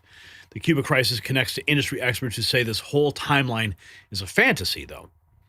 Bloomberg says reviving Venezuela's oil industry will take years and cost billions of dollars, limiting the country's impact on global markets in 2026. That's according to Total Energy's boss, Patrick. Not even going to try and say that one. Not even going to try. So, the political firestorm is underway. And here's the moment of truth. Chevron is currently the only major American oil company that's operating in Venezuela. One company. We're spending $83 billion of your money to rebuild infrastructure that primarily benefits a single corporation. Now, it's not economic policy, it's corporate welfare with a national security paint job, and the math doesn't lie, and neither do the incentives. So the bottom line is simple. Your government just committed you to paying $83 billion to rebuild another country's oil infrastructure so American corporations can profit without risk. They won't pay their share because they don't have to. You're the backstop for every cost overrun, every delay, every unforeseen expense. This is the wealth transfer from working Americans to the oil executives wrapped in the flag and sold as foreign policy. So when this project inevitably costs more and takes longer than promised, remember who signed the check. Do you think American taxpayers should subsidize corporate oil expansion in foreign countries? Yes or no? And if you want to support us, check out the Next News merch shop for gear that asks the questions the mainstream media won't.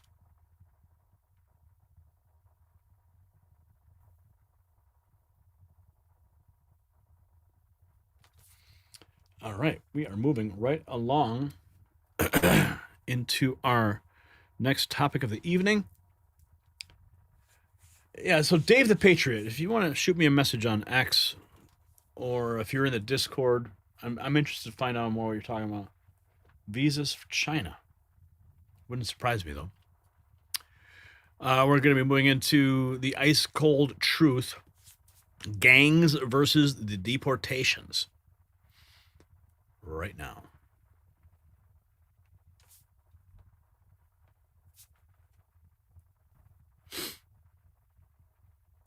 The gloves are off.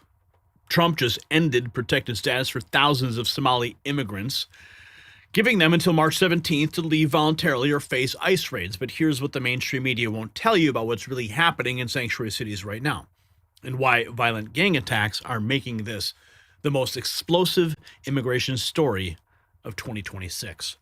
You see, this isn't just about immigration policy anymore. Your rent could actually be dropping because of these deportations. That's according to White House data. Your neighborhood safety is on the line as criminal illegal aliens are being released back onto the streets in sanctuary cities like Minnesota. Your tax dollars are funding the chaos as governors like Tim Walz refuse to cooperate with federal law. Meanwhile, J.D. Vance is exposing how sanctuary city leaders are actively promoting riots rather than following federal law. The social contract is breaking down in real time. So, speaking of being prepared for what's coming, let me tell you about today's sponsor.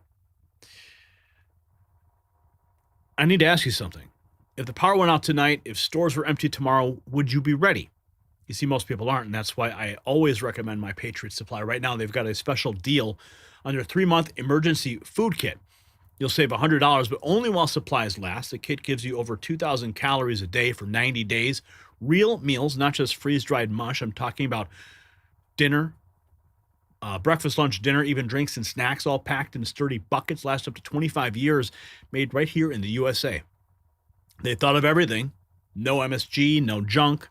Just food you can count on when it matters most. And listen, they've got fast, free shipping, 30-day return policy, even disaster replacement guarantee. America is going to need some heroes very soon. So the question is, will you be one of them? You already know it's coming. So why wait until the world falls apart to start protecting your people? By then, it'll be too late. Your window of opportunity will be closed and boarded up for good. So get the life-saving food your family needs and do it now. Lasts up to 25 years. So don't worry that you're jumping the gun. The food you buy today will be ready to eat and delicious the moment things take a turn. And believe me, I've already got my buckets. So when disaster strikes, your family will be eating 3 delicious meals a day, and you'll be the hero who made it happen. So do what I did. Go to preparewithgary.com. Preparewithgary.com right now. Get prepared and get peace of mind. Now back to these explosive immigration developments that are reshaping America. This is the twist that nobody saw coming. ICE is posting direct messages to illegal immigrants on social media, basically saying, leave now or we're coming for you. And the chaos isn't random. It's only happening in blue cities where local officials are actively fighting federal agents. Red areas, smooth operations. It's almost like cooperation works better than resistance. Here's J.D. Vance. Extremely important point. You're only seeing chaotic ICE raids in blue sanctuary cities where local officials are fighting against federal law enforcement. The chaos is created by leaders who would rather promote rioting in their streets than follow the law. He was quote tweeting Inez Felcher, a point that isn't hammered hard enough by ICE and admin spokesman is that these dangerous raids, in more ways than one, happen because sanctuary city and state policies in red states following immigration laws, most of these people are getting picked up at the courthouse. J.D. Vance is blaming sanctuary cities for the chaos, but DHS has specific examples of the dangerous criminals these policies are protecting, starting with Minnesota. Governor Tim Walz refusing to cooperate with ICE, releasing nearly 470 criminal illegals back onto the streets of Minnesota to terrorize Americans. It's common sense. Criminal illegal aliens should not be released back into our streets. So DHS calling out the governor by name. As I said previously, when we covered the same tweet by DHS, Department of Homeland Security, is clearly declaring Governor Tim Walz a terrorist because American citizens are being terrorized by his policies. DHS calling out the governor by name, but the administration also claiming major policy wins from these enforcement actions. Here is Caroline Leavitt. Trump wins the affordability game. Rents are dropping for Americans because of ICE deportations. The press secretary touting the economic benefits, but ICE wants to make clear the success depends on local cooperation entirely. This is the account, the ICE account on X. In cities and states where local leaders actively work with ICE to protect their communities from criminal illegal aliens and violent protests like those in Minnesota do not occur. Operations proceed as planned. Everything stems from local leadership and their cooperation. They were quote tweeting J.D. Vance. Exactly what we opened up with. ICE explaining the cooperation theory, but the reality on the ground involves tracking down specific high-risk criminals. Lenny Odemi Ramirez Santos, criminal illegal alien from Honduras, charged with sex offense against a child. Oh my goodness, I'm not even going to read that. Why? The Honduran child sex offender is just the first DHS is releasing a parade of dangerous criminals that they're targeting. Edwin Emil Ashika Ninasuta, criminal illegal alien from Ecuador, charges for lewd and lascivious acts with a minor. Another one. Another child predator from Ecuador proves it's not isolated. The criminal profiles get even more violent. More from the official ICE accounts. When deportations go up, housing costs go down. ICE protects American safety. Trump wins affordability. Rent drops for Americans because of ICE deportations. That's good news. ICE pivoting from the individual cases to tout broader economic impacts, but there are more shocking criminal examples to highlight. Poll both. Criminal illegal alien from Sudan convicted of making terroristic threats, burglary, first-degree aggravated robbery, and larceny. Yeah, there's one. They're just posting the mugshots. A terrorist threat maker from Sudan shows the global scope, but the child abuse cases continue to mount. Another one. Lenda Ne Mama Epsi George, a criminal illegal alien from Cameroon with charges for cruelty towards a child and domestic violence. Domestic violence from Cameroon adds to the pattern, but drug trafficking represents another threat category. Here's another one. Samsalo Thon Savannah, a criminal illegal from Laos, convicted of drug trafficking and selling a synthetic narcotic. Another illegal there. From Laos, demonstrates the variety of the crimes, but vehicular homicide shows how deadly this all gets. German Adriano Langari Inga, criminal illegal from Ecuador, charged with homicide, negligent manslaughter with a vehicle, driving under the influence. Drunk driving death case from Ecuador caps the criminal parade, but the administration is making even broader policy moves. Newsmax reports that the U.S. is ending temporary protected status for thousands of Somalis in the U.S., requiring them to leave by March 17th. Kristi Noem confirming it. I'm all for it. The Somali TPS announcement represents a massive expansion beyond individual criminals to entire protected populations protected by the Biden administration. DC Drano marking the note. The Somalians under TPS must self-deport by March 17th. No suitcases of stolen cash should be allowed to be taken. Remember we covered that? He was quote tweeting Caroline Leavitt, Trump ending the protected status for the Somalis. We covered that. Conservative voices are celebrating the Somali decision, but mainstream media is confirming this is a major policy shift. NBC News reporting on the ending of the temporary protected status. White House Press Secretary Caroline Leavitt confirming. NBC breaks the March 17th deadline, but other major networks are scrambling to confirm the scope. ABC News, the Trump administration ending the temporary protected status known as TPS. Kristi Noem, everyone talking about it. ABC corroborating the story, but Democrat lawmakers are already mobilizing political resistance, as you can imagine. Representative Robin Kelly, I rise today to announce I will be impeaching Homeland Secretary Kristi Noem for violating the Constitution, needs to be held accountable for terrorizing our communities.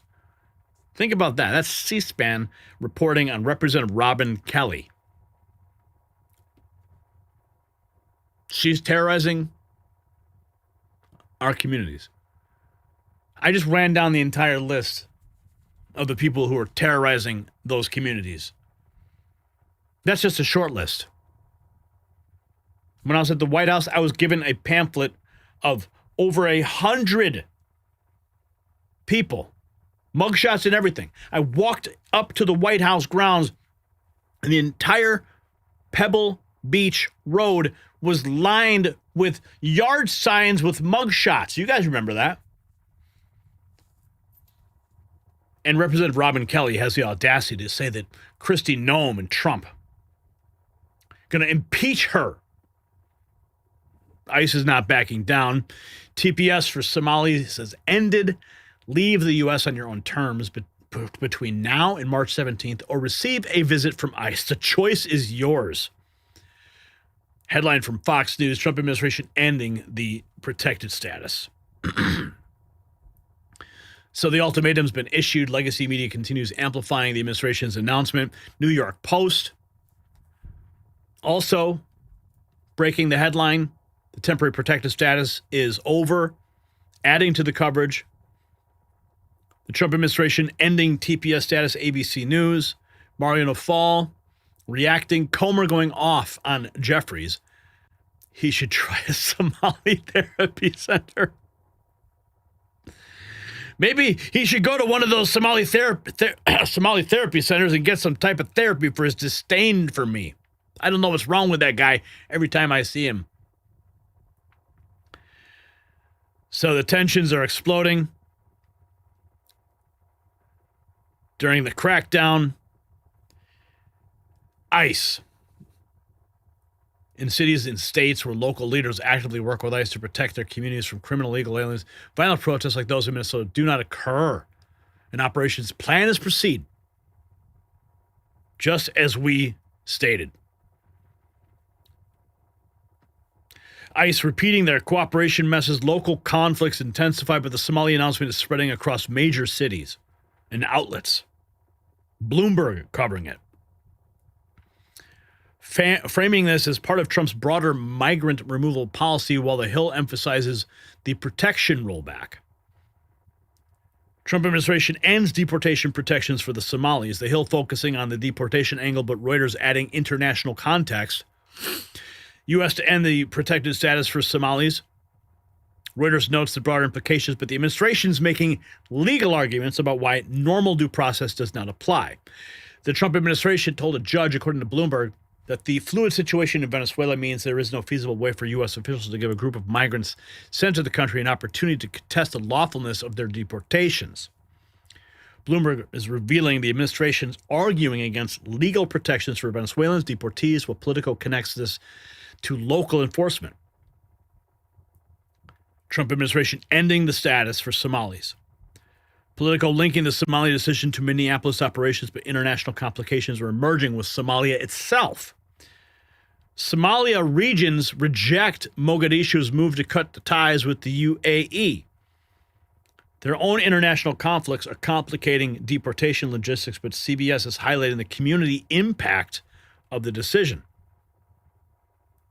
because they are revoking the legal status,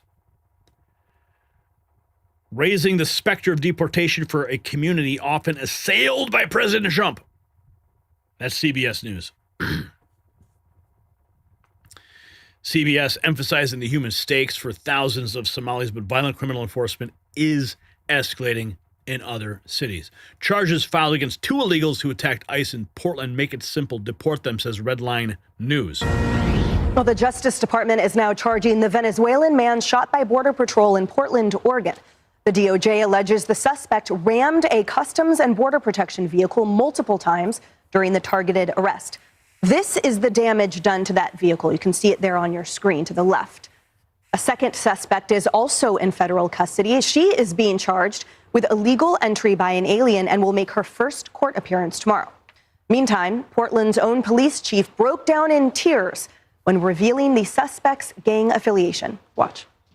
They do have some nexus to involvement with TDA. We can confirm that. I hesitated to even share this information initially because I'm very aware of the historic injustice of victim blaming. I want to speak for just a moment specifically to my Latino community.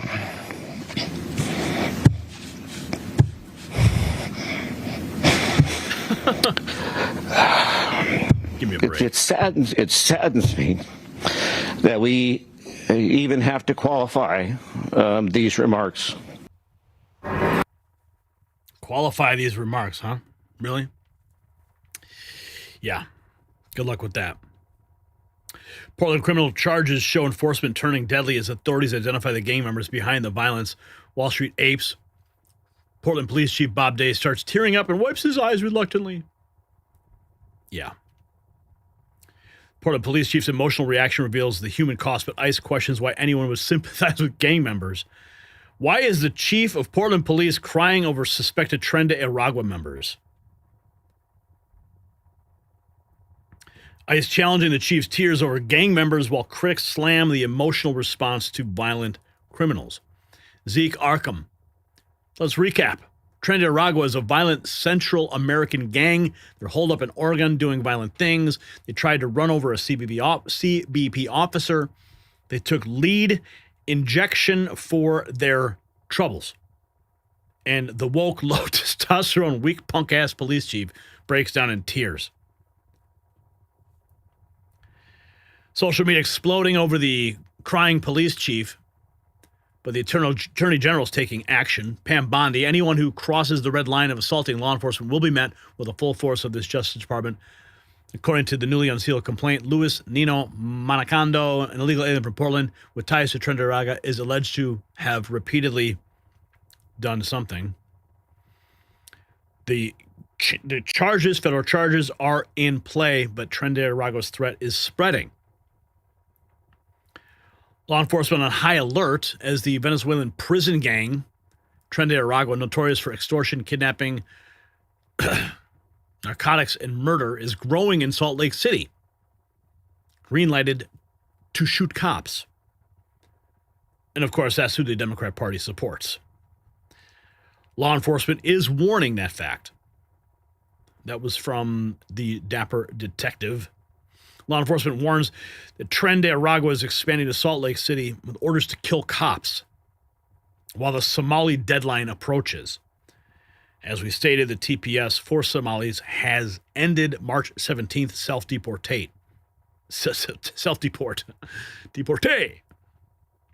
With gang violence escalating, the March 17th Somali deadline looming, the administration delivers its final ultimatum. Nick Sortor reports Trump and Nome have officially ended the status. Thousands must leave by the 17th. Get out! You're not supposed to be here. Get out! Out! Out! Out! Out! Out! Out! Out! Look at these guys. Out! They're mobbing against DHS.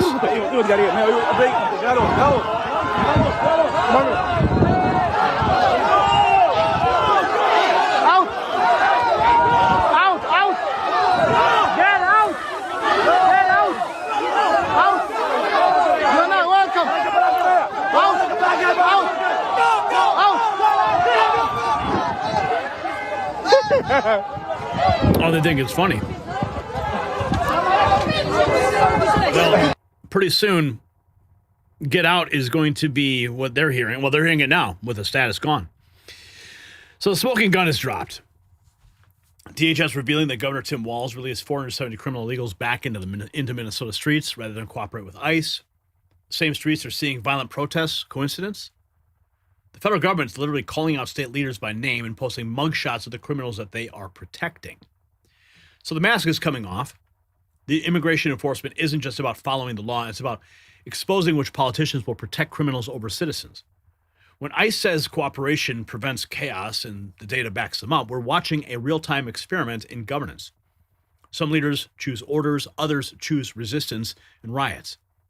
The choice reveals everything about their true priorities and who they really serve. So do you think sanctuary city leaders should face criminal charges for obstructing immigration law? Let me know in the comments. And while you're there, check out the Next News merch shop for gear that shows where you stand on protecting America first.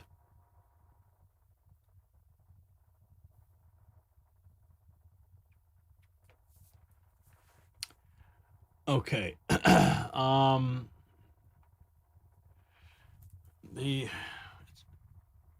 on a second. Is the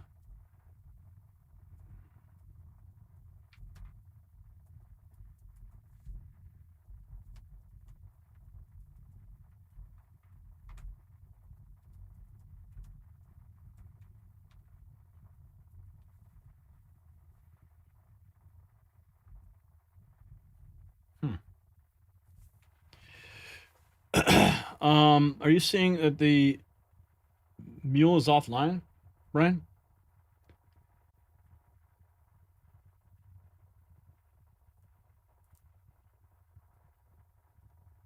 Okay. I'm checking here on my side. Yeah. I wonder if that's because the redundancy picked up. Let me just check here. Let's see. Okay, so the keep alive was not implemented, even though I told it to. Okay. Let me see if I can. Let's see. So can we kick the mule?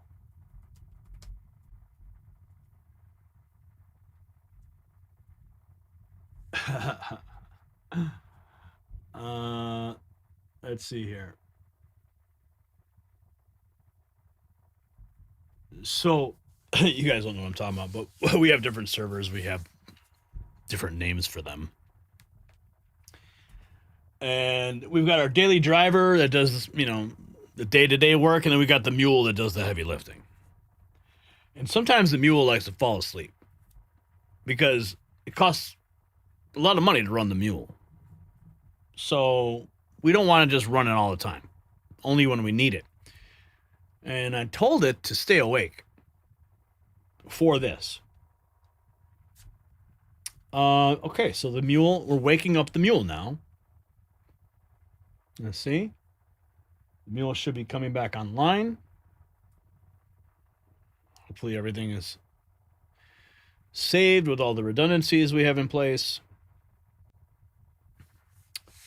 And as it's processing that command, I will continue to load up our next topic. FNA Ranger dropping $2. Call local VFW to protect the ICE agents.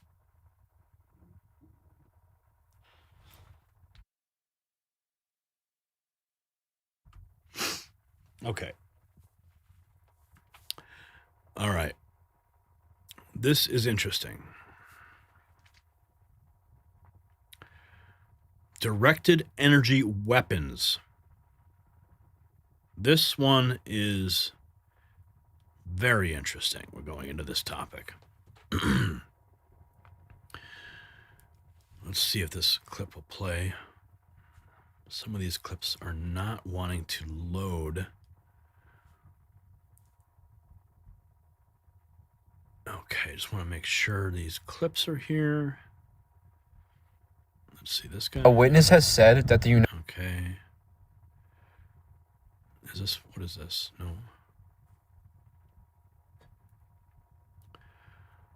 Okay. This one seems a little lighter. Todd, I don't have that page open, so I can't see you talking to me. Walls has China connections. Oh, Tim runs his mouth. Got it.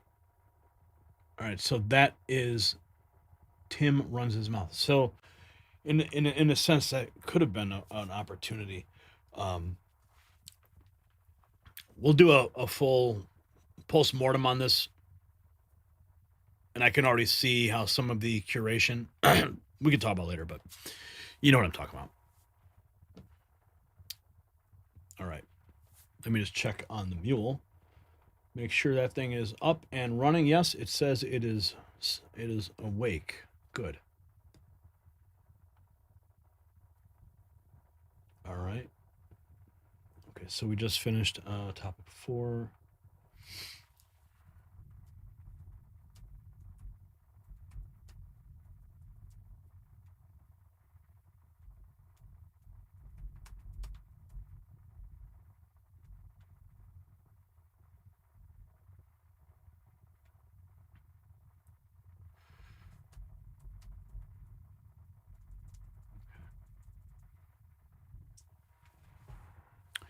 Viral mystery weapon. All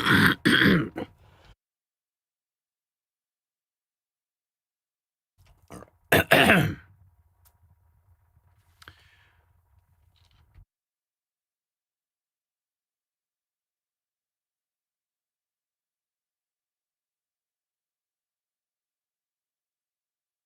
I'm ready to go when you are, sir.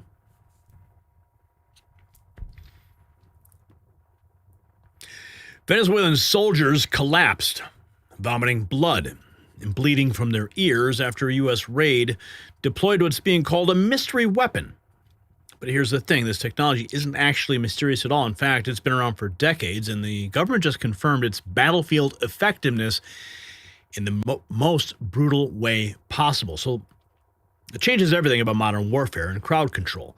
We're talking about weapons that can incapacitate you without firing a single bullet, just by pointing a dish at you and pressing a button. It's called a Long Range Acoustical Device. It can cause permanent hearing damage at 500 meters, but here's what should really terrify you. If they're using it on foreign soldiers, what's stopping them from using it on American citizens during protests or civil unrest? Now, the National Defense Authorization Act mentions something called cognitive electromagnetic warfare. And nobody's really explaining what that means. This technology exists. It's deployable. It's already being used to make people bleed from their ears. And speaking of being prepared for the unexpected, let me tell you about today's sponsor. And I need to ask you something. If the power did go out tonight, if stores were empty tomorrow, would you be ready? See, most people aren't, and that's why I always recommend My Patriot Supply. Right now, they've got a special deal on the 3-month emergency food kit. Save $100, but only while supplies last. Now, the kit gives you over 2,000 calories a day for 90 days, real meals, not just freeze-dried mush. I'm talking about breakfast, lunch, dinner, even drinks and snacks. It's all packed in sturdy buckets, lasts up to 25 years, and it's made right here in the United States. They thought of everything. No MSG, no junk, just food you can count on when it matters most. And listen, they've got fast, free shipping, 30-day return policy, even a disaster replacement guarantee. America's going to need some heroes very soon, so the question is, will you be one of them? You already know it's coming, so why wait until the world falls apart to start protecting your people? By then, it'll be too late. Your window of opportunity will be closed and boarded up for good. So get the life-saving food that your family needs. Do it now. Lasts up to 25 years. So don't worry that you're jumping the gun. The food you buy today will be ready to eat and delicious the moment things take a turn. So when disaster strikes, your family will be eating 3 delicious meals a day, and you'll be the hero who made it happen. So do what I did. Go to preparewithgary.com right now. That's preparewithgary.com. Get prepared and get peace of mind. Now back to these sonic weapons that are making soldiers collapse in agony. This is the twist everyone's missing. And this is not new technology. The LRAD system was developed after the USS Cole bombing in 2000. It's been used on cruise ships against pirates, by police for crowd control, and allegedly in the Havana syndrome incidents. But now we're seeing battlefield deployment with devastating effects, soldiers literally bleeding from their ears and vomiting blood. This is the White House subtly confirming the story where we deployed a mystery weapon that makes you vomit and bleed from the ears. This is the opener. It hints at the White House confirmation is teeing up our next source, who's about to pour cold water on the mystery angle. Global Eye News, shit like this has been a thing since the 2000s. Nothing new. Not even a mystery weapon in the slightest, especially considering the advancements in terms of the portability of similar weapons. Sonic weapons. You know what I'm talking about, right? We've talked about these things. Sonic weaponry. Deterring would-be aggressors. This is how it works. The operator is unaffected behind the dish. Speaker dish emits a highly focused sonic beam at a 15 to 30 degree angle. The sound waves, 2 ultrasonic waves, travel at slightly different frequencies. The target waves combine when they meet the object or person. Original sound heard at that point with almost no loss in clarity. A standard speaker, as you can see, like you have in your home, an LRAD speaker is completely focused. People outside of the beam are ineffective, and the tone can cause nausea or fainting. I remember when these first came out. This is how it works. It's just a speaker, a highly focused speaker. Volume control. A high-pitched warning tone or message, 151 decibels at 1 meter, full power 105 at 500 meters, 95 decibels at 1,000 meters. So for reference, a smoke alarm is 80 to 90 decibels. So at full power, it is, you know your smoke alarm? Full power, 151 decibels. Maximum effective range, 300 meters over land, 500 over water. Has the microphone for voice communication, even an MP3 player. You can hook up your iPad to it. Stores and plays back messages and warning tones.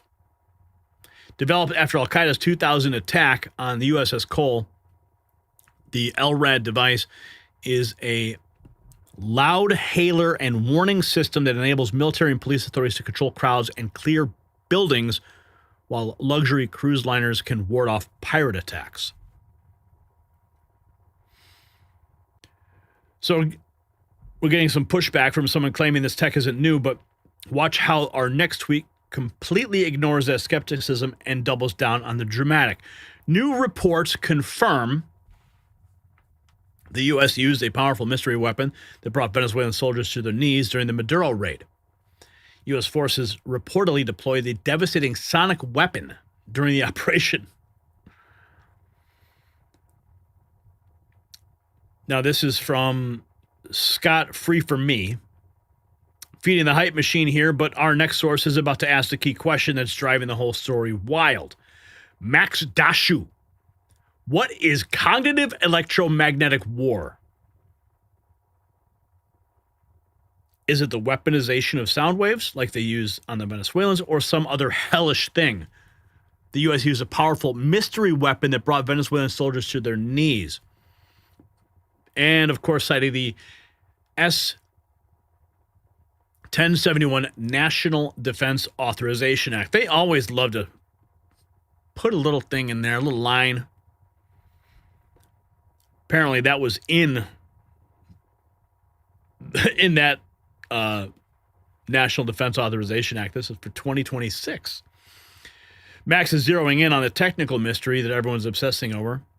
The confusion about what the weapon was actually used is exactly what our next expert witness is going to address.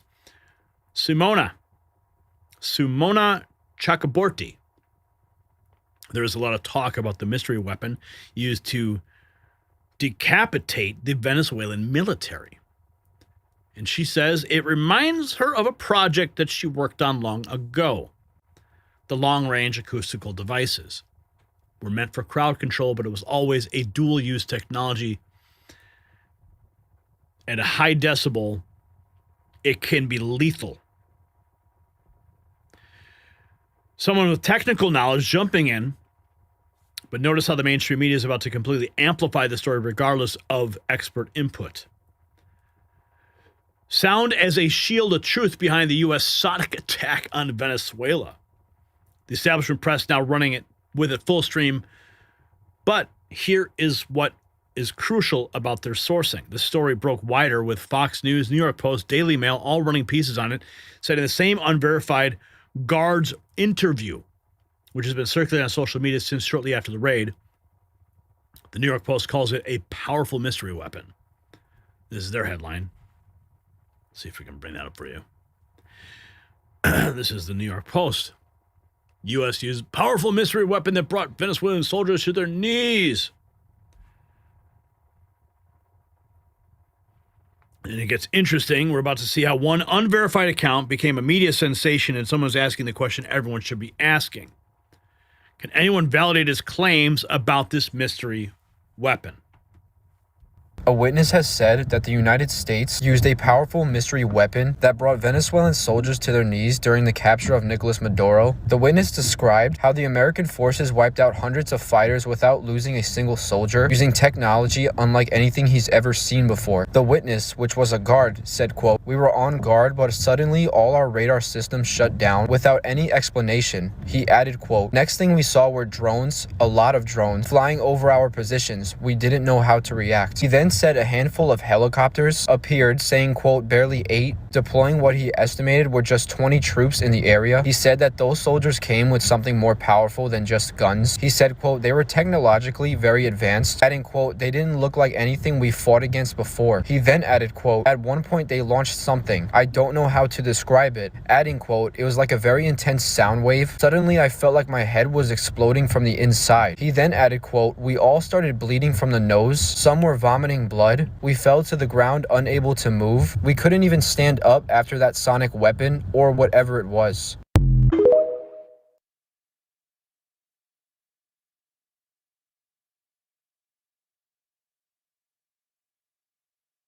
So what was it? That's the question. The question hangs in the air perfectly for our next revelation about who's actually promoting the story from the highest levels. The White House press secretary, Caroline Leavitt, reposted an alleged eyewitness account describing the U.S. attack on Venezuela. U.S. allegedly used the weapon. So the White House press secretary, subtly confirming it. When the White House press secretary herself starts amplifying these claims, we've moved from a viral rumor into official territory. The U.S. used a powerful mystery weapon that brought Venezuelan soldiers to their knees. So, what do you think about this? Right? The real revelation isn't that we have sonic weapons. It's that the White House just confirmed their brutal effectiveness by subtly acknowledging the Venezuelan reports. They're not denying the mystery weapon claims because they want everyone to know what happens when you cross American interests. Message received loud and clear. The era of traditional warfare is ending. Sound waves are the new bullets and your ears are the target. These devices weigh 20 kilograms, fit in a backpack, and can cause permanent damage from 500 meters away. The technology exists, it works, and is being deployed right now.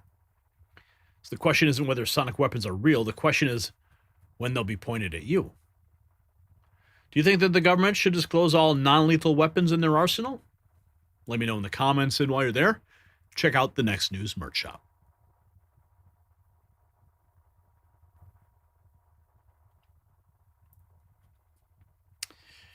All right, directed energy weapons. These weapons range from high-power microwaves that fry circuits to millimeter wave systems for crowd control. Yep. Soros and Kitchens' plan for China might have been blasting Taylor Swift on some subwoofers. They're already in the towers. The government may use it on us. That's correct. China's not our friend. Shop.nextnewsnetwork.com. Thank you, Karen. So tonight we witnessed something extraordinary unfolding before our eyes. Each story we covered reveals the same fundamental truth. President Trump is systematically dismantling the corrupt establishment that has sold out American families for decades. First, we saw Trump declare war on government fraud and abuse by ending temporary protected status for thousands of Somalis linked to massive fraud scandals in Minnesota. Then we examined his populist economic reset targeting Wall Street giants like BlackRock and Blackstone, who've been buying up single-family homes while credit card companies charge interest rates that would make mafia leaders blush. We explored the controversy over his Venezuelan oil strategy, where taxpayers would foot an $83 billion bill while oil companies resist paying their share. We covered the intensifying immigration enforcement debate as violent gang attacks continue plaguing sanctuary cities that openly defy federal law. And finally, we investigated viral claims about mystery weapons deployed in Venezuela, raids that supposedly make enemies vomit blood and bleed from their ears. So what connects these stories? Simple. It's about power. It's about who has it, who's abusing it, and who's fighting to return it to the American people. So remember what we discussed in the opening about this day in history?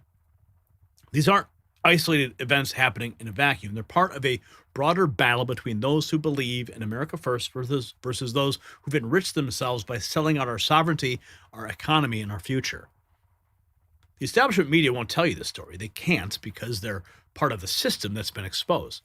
Whether it's immigration fraud in Minnesota, Wall Street manipulation of housing markets, questionable foreign oil deals, sanctuary city chaos, or mysterious military operations in South America, the common thread is always the same. Elites protecting their interests while ordinary Americans pay the price. You see, Trump understands this, and that's why he's moving fast and he's breaking things. The swamp creatures are panicking because their gravy train is ending. They've had decades to loot this country, and now someone is finally saying enough. So before we go, if you want to show your support for independent journalism that tells the truth the mainstream media won't, grab your gear at shop.nextnewsnetwork.com. We've got everything you need to represent the Patriot movement with pride. I want to thank everyone who contributed through Super Chats and Rumble Rants. Your support keeps us independent and fighting for the truth every day. Without you, none of this would be possible. The battle for America's soul continues tomorrow, but tonight we've seen what winning looks like. The old guard is crumbling and freedom is making a comeback. I'm Gary Franchi. This has been the Raw Feed. Stay free, and we'll see you tomorrow.